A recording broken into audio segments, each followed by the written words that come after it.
ఈ వ్యక్తి పానీపూరిని ఆ అమ్మాయికి ఇస్తాడు. ఆ పానీపూరి లోపల బంగారపు ఉంగరం ఉంటుంది. అది చూసి ఆ అమ్మాయి ఆశ్చర్యపోయి ఇదేమిటి పానీపూరి లోపల బంగారపు ఉంగరం ఉంది అని అనుకుంటుంది. అంతలోనే వేరే వ్యక్తి వచ్చి అన్న ముందు నేను పానీపూరి అడిగితే ముందు నాకు ఇవ్వకుండా వెనకలు వచ్చిన ఆ అమ్మాయికి పానీపూరి ఇస్తావా అని అంటాడు. అందుకు ఆ వ్యక్తి సారీ మేడం, నిజానికి ఈ ప్లేటు పానీపూరి అతనికి ఇవ్వాల్సింది నీకు ఇచ్చాను, మీరు ఏమీ అనుకోకుండా ఆ పానీపూరి ప్లేటుని అతనికి ఇస్తావా అని అడుగుతాడు. అందుకు ఆ అమ్మాయి నేను ఇవ్వను అని చెబుతుంది. అంతలోనే అతనికి ఫోన్ వస్తుంది. అతను ఫోన్ ఎత్తి మాట్లాడుతూ ఉంటాడు.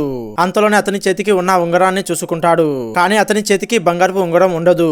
ఈ వ్యక్తి ఓరి దేవుడా, నా చేతికి బంగారపు ఉంగరం ఉండాలి, ఇప్పుడు ఎందుకు కనిపించడం లేదు, ఆ ఉంగరం ఖరీదు 10 లక్షల రూపాయలు అని చెబుతాడు.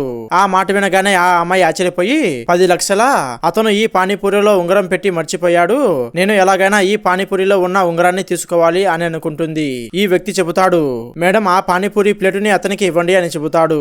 ఈ అమ్మాయి చెబుతుంది నీకేమైనా పిచ్చి పట్టిందా, నేను ఈ పానీపూరి ప్లేటుని అతనికి ఇవ్వను అని చెబుతుంది.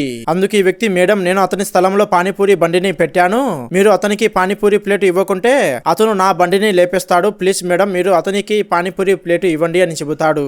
ఈ అమ్మాయి చెబుతుంది ఈ పానీపూరి ప్లేటు నాది, అంతకైతే నువ్వు అతనికి ఇంకో పానీపూరి చేసి ఇవ్వు, నేను నీకు 5,000 ఇస్తాను అని చెబుతుంది. అందుకు ఆ వ్యక్తి ఆ అమ్మాయి దగ్గర ఉన్న పానీపూరి ప్లేటు నాకు ఇస్తే నీకు 10,000 ఇస్తాను అని చెబుతాడు. ఆ తర్వాత ఏం జరిగిందో తెలుసుకోవాలి అంటే పార్ట్ 2 అని కామెంట్ చేయండి. అలాగే ఈ వీడియోకు ఒక లైక్ చేయండి. Thank you friends.